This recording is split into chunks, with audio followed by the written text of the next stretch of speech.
Cosa state preparando qui? Qua carne come le vedo preparata fatta da noi, salsiccia, Questa è un'attività di famiglia che voi portate avanti. Mio marito, sì. Come sta andando? Benissimo, la grande. abbastanza bene. Oggi è una bellissima giornata di sole, vero? Sì, fortunatamente sì. Come la gustiamo questa salsiccia? Col Con i panino? panini imbottiti mettiamo cipolla, maionese, ketchup, funghi, lattuga. Un po' di tutto, Ogni anno non potete mancare voi. No, assolutamente.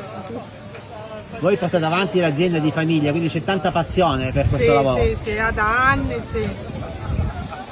Quale invito facciamo a chi ci segue? Di venire? Ci vediamo un altro anno. Ciao. Però diciamo voi siete sempre presenti a Fiumedinisi, quindi ogni giorno è buono per venire a scoprire questo borgo. È la macelleria, sì, macelleria è uscita Giuseppe. No, salutiamo gli amici di Bella Sicilia. Ciao, ciao, buon proseguimento. Allora, volete un panino caldo?